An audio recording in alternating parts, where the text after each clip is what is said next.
So,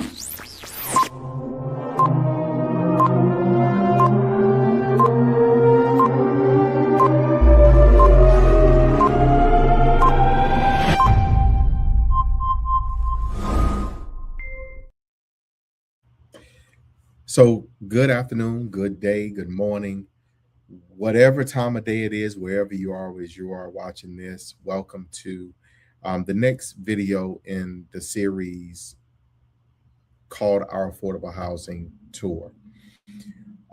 We've been focused on working towards trying to clear up a lot of misinformation as relates to housing affordability and also affordable housing programs, because there's a tremendous amount of misinformation that exists around this topic, because housing costs have gotten to a place where they are less affordable for many. For that reason, there is a lot of grief, a lot of grumbling, and with grief and grumbling becomes comments that become fact, where there may be other realities, and we want to focus on those other realities, which is first and foremost is that housing affordability can still be achieved. People can still qualify to buy houses. They may not be able to buy where they want to buy, but that's always been the case. But the next thing and the next part of that goes to the fact there are programs and opportunities exist that may or may not be known to everyone. And because of that, there's many people that are unaware that there's an opportunity for them, because if it's not commonplace, common information, if you will, then at that point in time, people sometimes miss it. And programs related to affordable housing are meant to serve a particular segment of the population. Many people that don't qualify, aren't concerned with it, don't worry about it, don't talk about it because they don't fit. However, there are other people that do fit. And these series of videos are designed to help those people that may qualify have the information at their fingertips, in theory, so that they can delve deeper into their opportunities. So my name is Corwin J. Millett. I'm the broker and owner of Exit Realty Low Country Group in beautiful North Charleston, South Carolina, co-owner of Exit Realty New Horizons in Columbia, South Carolina, radio host, and a number of other things that for today isn't necessarily as relevant. But I wanted to give that insight because I am a 22-year veteran in the real estate industry. And let me phrase that, veteran. I've been at it for a while. So I've been doing this for 22 years. I've been in affordable housing for 20 or over 20 years, helping people achieve home ownership, leveraging down payment assistance and other government and local government and nonprofit partner programs in order for them to be able to qualify. Today, we're going to talk about income. We're going to talk about credit. We're going to talk about debt. We're going to talk about strategy. And also, we're going to leverage up and tee us up for the next steps. There is another video in this series that will be after this. So please make sure, not only if you're just catching this, that you go back and get the information or request the access to videos prior, but that you also make sure that you come back and tune in for the next video in the series, where we'll kind of be working to kind of get us close to or otherwise wrapped up on our explanations. So we'll go ahead and get started. And we'll start with a mindset component. It's one of the things that I always work to do. I work to talk about what people think becomes their reality. So what people do becomes their existence. So we want to be very clear, very honest. Most people don't take the action that they could, sometimes because they don't know what to do, right? So we're going to work to hopefully change some of that in this session today. But most people believe they don't qualify for affordable housing. That's why they don't try to. That's why they don't explore the option. Don't think they qualify for down payment assistance. So that's why they don't try. Reality is very simple. And that reality is that the real barrier here isn't necessarily that they don't have the ability to qualify. It's just they don't know where to start, and they're not being connected to people who actually know where opportunities exist and how to help navigate that landscape. So there are countless buyers out here, just like some of you who are watching this, who qualify, who qualify for affordable housing programs. But because they think that they don't have perfect finances or, perfect credit or a lot of income, they never ever engage, they never ever talk with anyone, come up with a plan or a strategy, and they never ever take the first step. So the real goal here is not to be perfect, all right? The reality, again, and you'll hear me talk about the reality, because the reality is what a truth is, or the truth is, which is not everyone has perfect credit. There's things that happen, whether you miss a payment, altogether, you're late on a payment, maybe you didn't open the right type of credit account, whatever that may be, whatever that may look like. There's no such thing as just the perfect file. A great file, yes, but perfect, no. Your goal is to get to where you qualify. So a lot of buyers put off homeownership, waiting or thinking they need to wait until they have perfect credit. Truth is, lenders qualify people with less than stellar credit all the time, and there are assistance programs, as we will continue to talk about, that necessarily don't look at credit altogether, and some that do, they're not looking for perfect credit either. They're just looking for someone, or they're designed for people who are eligible, who meet whatever guidelines that are established for that particular program. So understanding what that means is your first step towards home ownership. So we want to encourage you to stop waiting, because perfection is the enemy of progress. People who do great things don't do great things because they did it perfectly. They did it because they were persistent and didn't stop. So understand that qualification, you qualifying for a home, is possible right now. Number two, start moving. Make intentional steps towards creating the momentum that you need in order for you to get to your goal. And last but not least, make sure that you get yourself in order, that you get yourself aligned, to get your finances or whatever else in alignment with the program that you may be after, or otherwise understand what your finances are so that you can get guidance on what you are in alignment with. That's where your real strategy is. So let's talk briefly about what qualifying really means. So qualifying for affordable housing assistance isn't about necessarily impressing someone. Social media has told us and tells us that it's the highlight reel. So oftentimes, we really kind of put that information out there to highlight, if you will, what we've done and what we're doing. But it's not about impressing someone. It's about just having your business in order. It's about having yourself in alignment. So your financial profile needs to line up with program requirements if you're going to be eligible, right? That's very direct. So number one is your income. You need consistent, verifiable income. Meaning, if you work part time, part of the time, meaning you got a part time job now, you'd work for 2 3 months, you don't work for another 6 months or a year, then you work another part time job for 2 3 months, and so that's not consistent income. If you work, and we'll use this term, under the table, meaning that you're not paid wages, you don't have a W 2 or other documentable sources of income, then that's going to be a problem as well. Programs typically require consistent and verifiable income. All right. So please make sure that you are able to provide that, or work on getting in alignment so that you can in the future. The next thing is credit. Your credit score and your credit history are a blaring flag to lenders. Okay. Now, I want to be fair and I want to be concise, but also repetitive here to say that perfect credit isn't necessary. Okay. Your income is your ability to repay. Your credit signals your willingness to repay. Those two things go hand in hand. So if you make good income, but you have poor credit, that tells a lender, hey, you know what? They make enough money to be able to pay us, but they don't look like they want to pay us.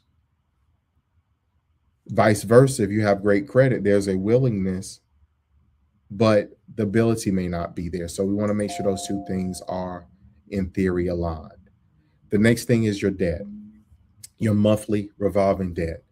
Oftentimes, people will throw around, make mention of debt to income ratios. These are your monthly obligations, your minimum payment on credit cards, on your required payment on loans, those things that show up on your credit report, not your monthly obligations, such as, and if you're renting, rent doesn't show up on your credit. Your grocery bill, your light bill, water bill, if you have that, cable, internet, those things don't show up on your credit profile unless there is an outstanding balance that has a judgment, that judgment may show on your credit.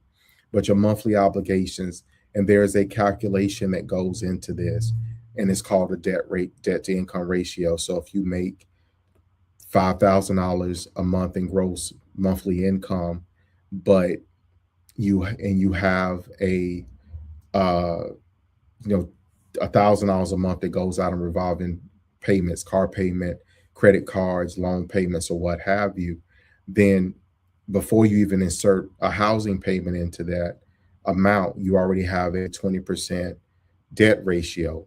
Then once you fit a housing payment in there, then that tells you what you can go to as far as a max housing payment. And there's a lot more to that, so we won't go too far into that explanation. But I want you to understand that at a very high level, your income, your credit, and your revolving monthly debt are three of the most important things that get you to qualification. The next thing is structure. So structure, the right loan program matched with the right down payment assistance program or otherwise, putting these things together allow you to get to a specific scenario that may allow you to get into home ownership. So this is where strategy really comes in. How do you structure a deal? How is a deal structured? And this is for your quarterback, your real estate agent, your realtor. Obviously, I hope you're using an actual realtor, but your realtor and and lending partner are the people who really work to pull this stuff together. So, as a quick recap, the three areas that matter most out of this again are your income, how much you earn, and that you consistently earn it, your credit, which is your payment history, the score, and where you're going financially, what that looks like on paper. And then last but not least is your debt, your monthly obligations. No matter what type of program you may qualify for, these three things are like the big hot buttons that matter most when trying to determine eligibility.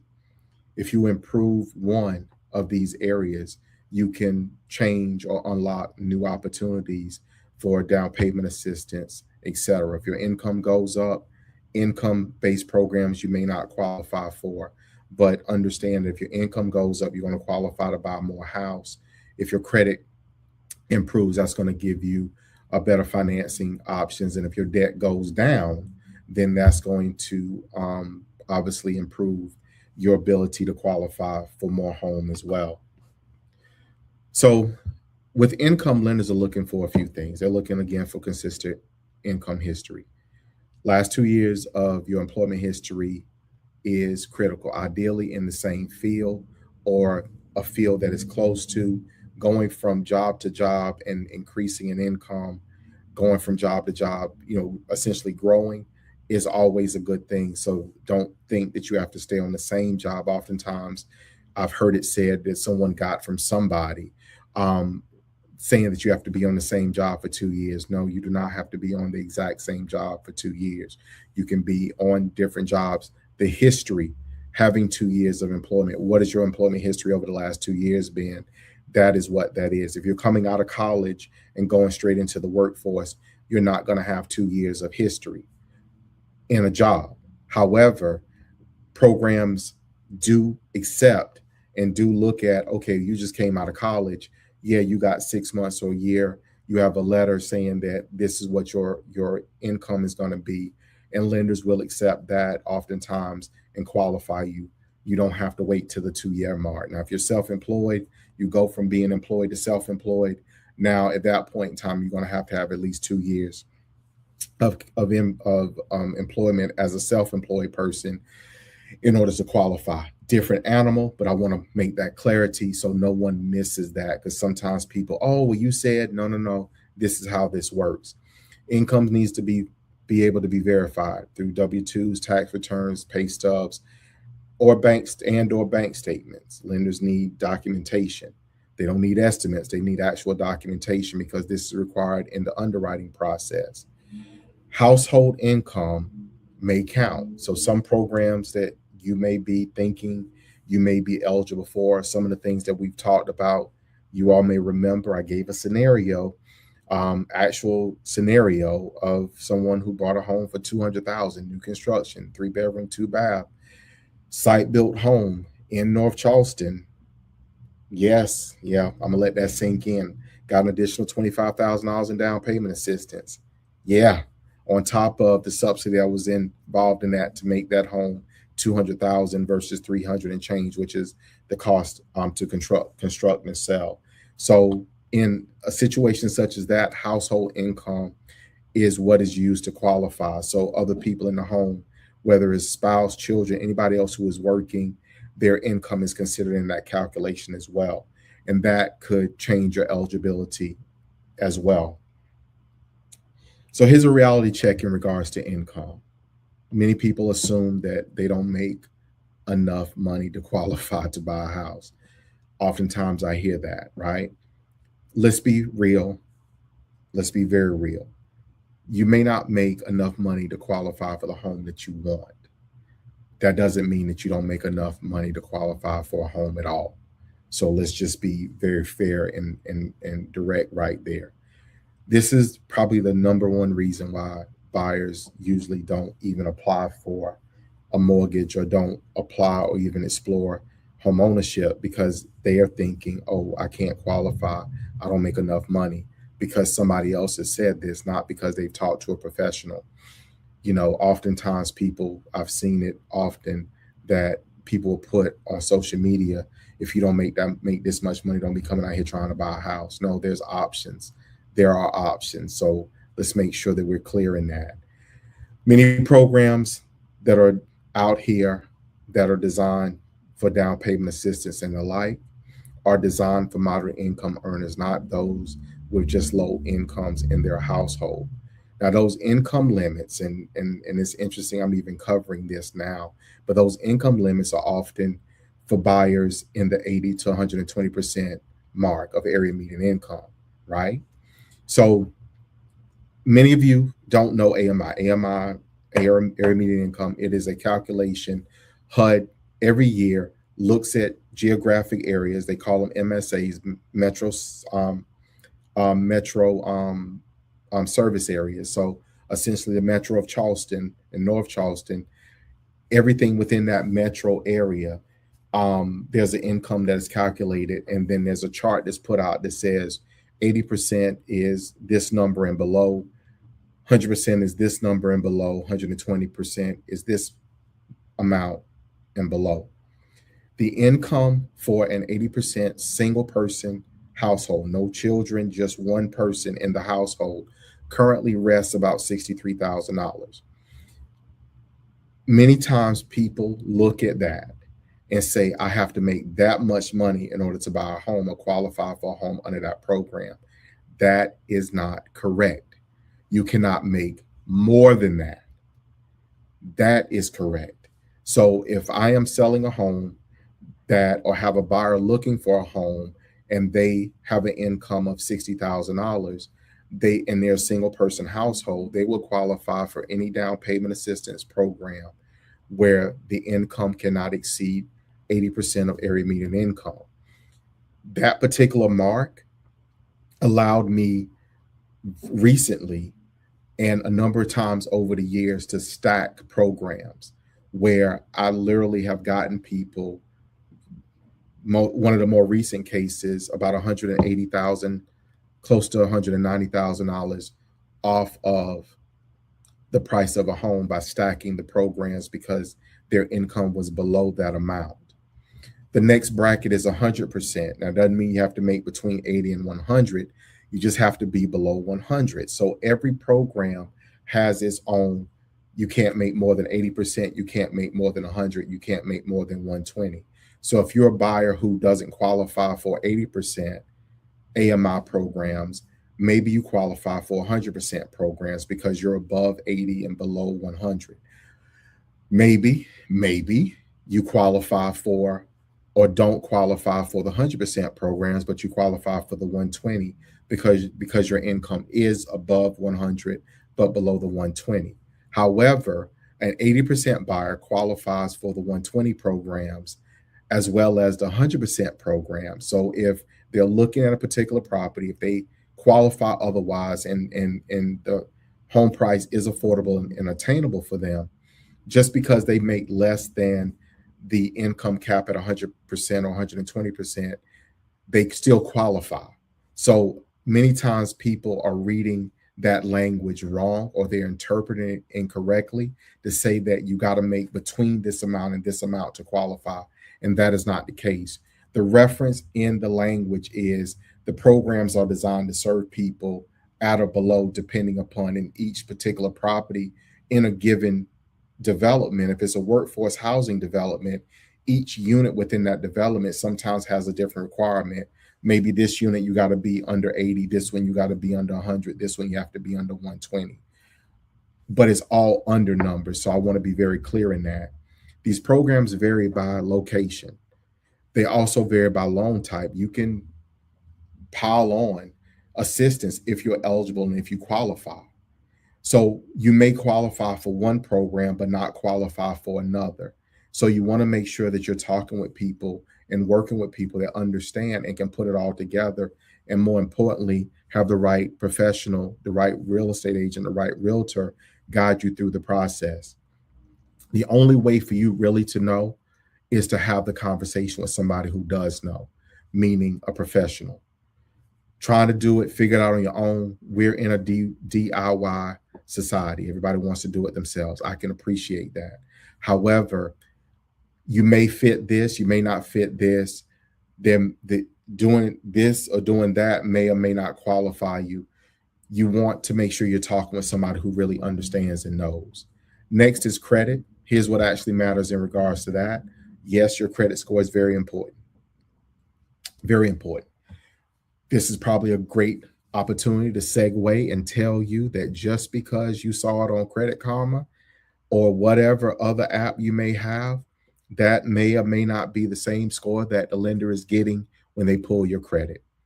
Credit scores are weighed differently for mortgages than they are for consumer-based products. If you're buying a car, the credit bureau that they use and the weighting of the score is different than what happens when you're running an application for a mortgage. If you are running application for a mortgage, the scores are weighed differently. All bureaus, all three bureaus, Equifax, TransUnion, and Experian, are pulled, and whatever number in whatever succession chronologically is in the middle is the score that they're going to use. So they're not using a particular credit bureau. Consumers ask this all the time. What credit bureau are they going to use? No, they're going to check all of them. So if you have a 615, a 640, and a 650, they're going to use the 640 as your credit score. And it doesn't matter if it's TransUnion, Equifax, or Experian, whatever number in the middle for the weighting as well as the balance in the score, that is most indicative of your credit profile. Now, here's a quick tip and trick. Take this out. This is a perfect place for me to say, clip it. The tip and the trick is this. The tip is if you have an account that goes against or is in very, very, very good standing, and it shows up, usually this is a car loan or some other loan that they only report it to one credit bureau, you can request them to report it to the others. So maybe you have a car loan that shows up on your TransUnion, but doesn't show up on your Experian and Equifax. You can have them report it. And that could help you to shore up or otherwise improve your scores on those other credit profiles, on those other credit models. So understand your score is important. That's just a starting point, right? The history matters as well. How long have you had the credit? What's your payment patterns? Are you missing payments?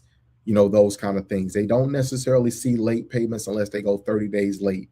So just because you paid your credit card bill a day late or 5 days late does not mean that there's a blemish on your credit score. Would never show up on your credit bureau unless you're 30 days or more late. Your direction matters more than being perfect. So a score that's going or trending upwards is looked at more favorably than one that is otherwise stagnant or declining. So this is not, every program is different. So we're going to touch on some high level stuff here briefly. So I want to be very clear and say to you that this is not it. Okay. Sometimes we think, oh, I get it, and that's it. No, no, no. So FHA as a program in its guidelines, not what lenders do, but as a guideline established by FHA, Federal Housing Administration, to be eligible for a loan with their lowest down payment percentage, which is 3.5%, you have to have a 580 score or above, right? There are options under FHA for scores between 550 and 580, as well as between 500 and 550. They just require a little bit more money down. That is what the program guidelines say. Some lenders just merely operate off the program guidelines. Some have what we refer to as overlays, where maybe I won't give a loan to a buyer at 3.5% under at 580. Maybe I won't do that till they're at 620, maybe 640.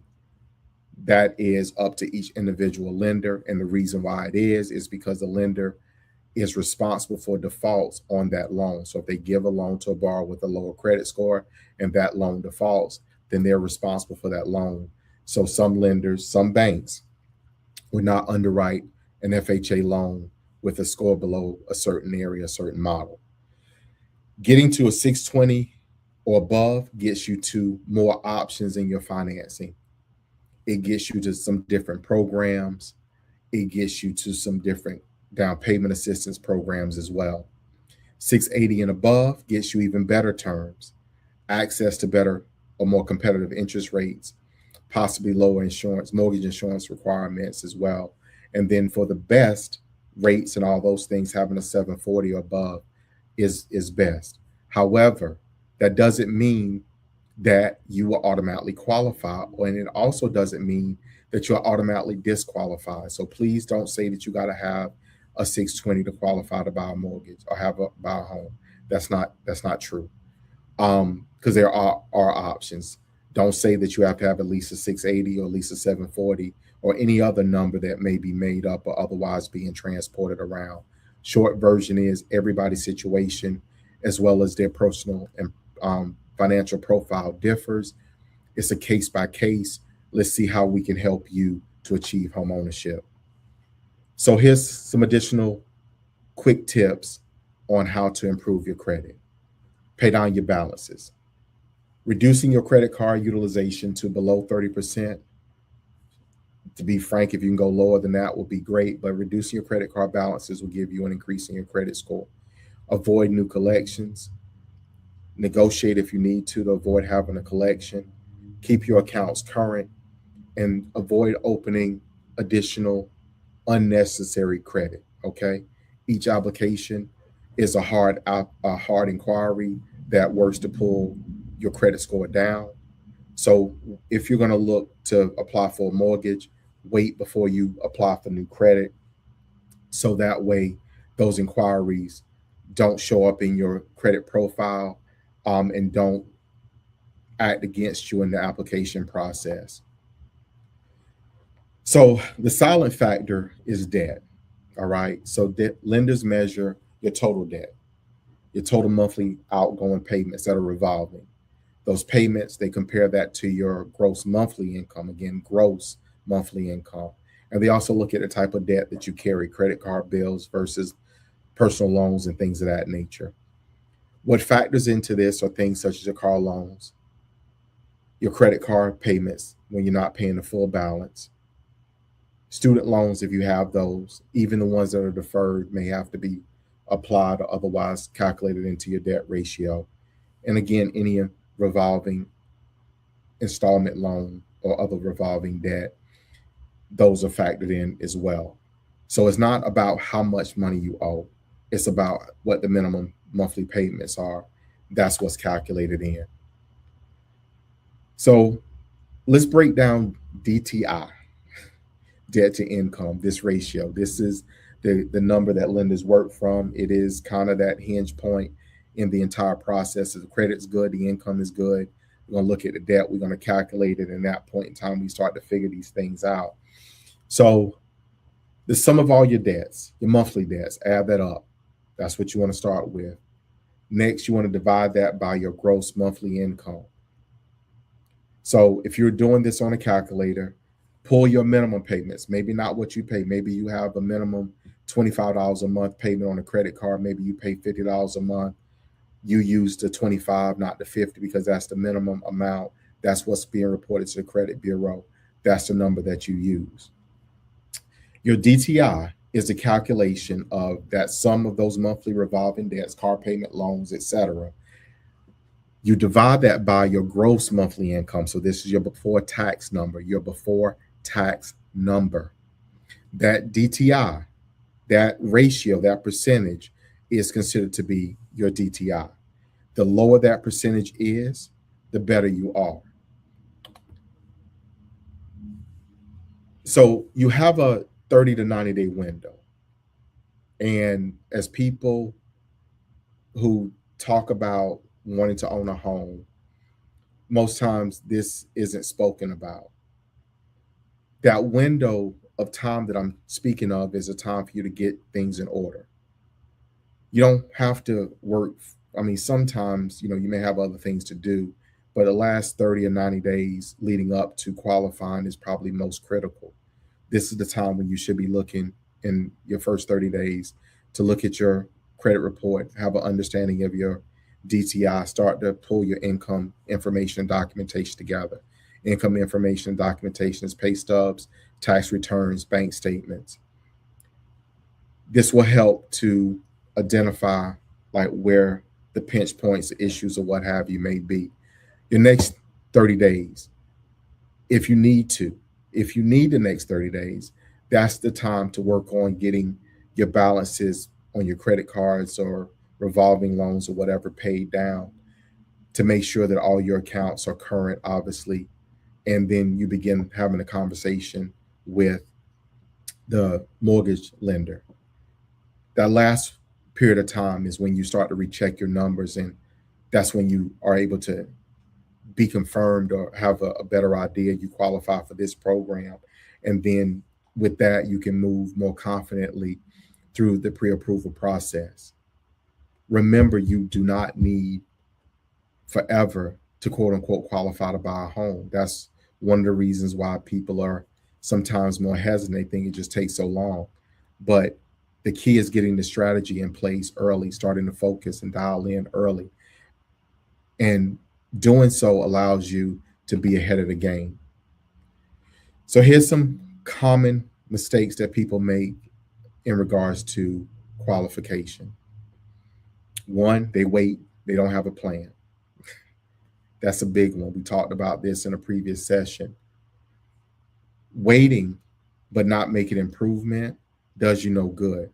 Waiting for lower interest rates, waiting for lower prices, all those things, for many, that has worked against them more so than helped them. Your position has to change. Waiting doesn't necessarily change your position without being intentional in what you're doing. Number two, not checking your credit, making sure that everything that's on your credit profile is accurate. All the credit bureaus will give you a free copy of your credit report, not the score. The score is not free. You can go to annualcreditreport.com, request a copy of your credit report. The score, they'll make you pay for, but the score is irrelevant because the score they'll give you is not the same score that the lender will pull when they review your application for a mortgage. Please just look at the credit report to make sure there's nothing on the report that is inaccurate. Number three, taking on new debt. Going to buy a car before you go buy a house is probably one of the biggest things that hinders or slows people in their process. If you're going to buy a car, buy the house first, then buy the car. I can tell you a story and I'll make it brief. I remember meeting with some folks some years ago. They were excited about wanting to buy a home, so disappeared, came back months later. They were under contract to buy a home. And unfortunately, were not able to close on the home because their car had quit or they had a mechanical failure with the car. And instead of fixing the car, they went and bought a new car. And buying a new car increased their debt ratio, and they no longer qualify for the home that was being built specifically for them. They were literally within a couple of weeks of being able to move into their new home, and now all of a sudden they couldn't buy. Taking on new debt is one of the biggest things that I see that happens that hinders people. Number four kind of echoes in what I just talked about, which is not speaking to a professional early. They didn't engage me or any other real estate professional in their process when they were actually purchasing. So they didn't have anyone to go to, they didn't have any guidance, they didn't have any direction while they were going through to remind them, hey, don't do this, let's figure out another way. If they had, then maybe they'd be homeowners, or maybe they would have been homeowners then. So make sure that you're talking to a professional early so you can get the guidance and the assistance that you need. So here's what you should do instead.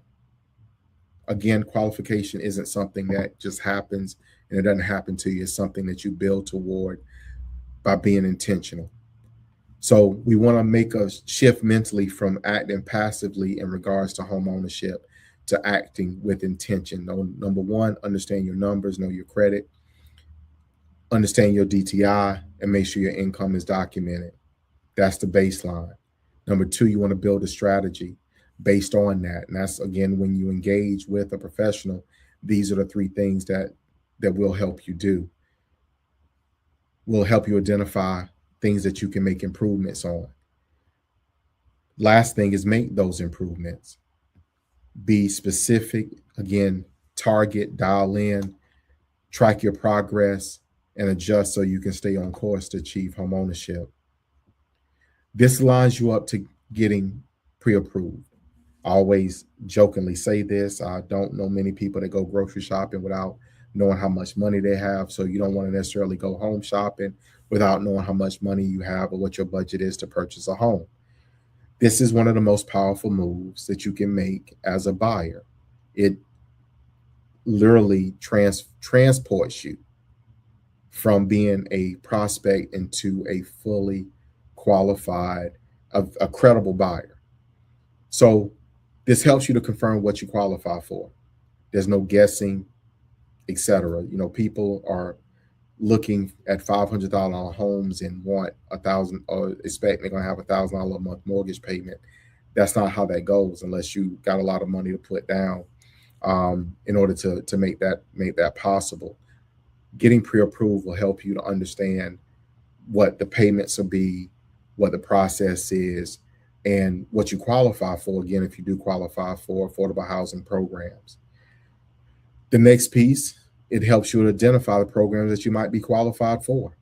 Again, those assistance programs, specialized loan options that we've talked about otherwise. And it also gets you in a position to be able to move quickly. If a home hits the market that you're interested in and you're eligible for assistance and qualify to buy it, that's something that you can jump on immediately without having to be, or otherwise being disappointed or otherwise delayed in your particular process. Oftentimes, we see, people, say they're delayed but not denied, and I get that. However, if you're prepared, then you're less likely to be delayed. So let's make sure that we work on that. Matching with the right program. Again, every assistance program is not designed to work for every buyer. Everybody won't qualify for the same program. And trying to use the wrong program may do you more harm than good. Oftentimes, people come in and say, well, I want this kind of loan or this or that, and they don't know about the other options. Understanding that you as a consumer are different. You want different homes. You can qualify and eligible for different payments. You want to live in different areas. So there's all types of programs. You got FHA loans, which is a federal program, loan insurance program that was designed to help people with affordability way back yonder when it was first established. By accepting buyers with lower credit scores and down payment thresholds, that was one of the first government options and programs to do so.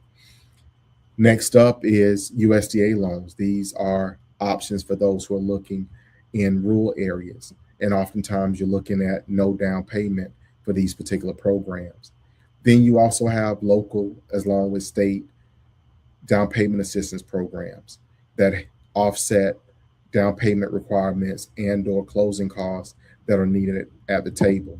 There's first time home buyer grants, some that don't need to be repaid.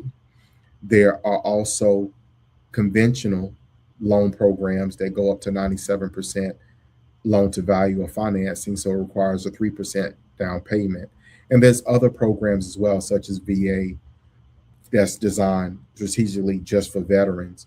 So figuring out what you're eligible for kind of becomes a part of that process as you are discussing with the professionals.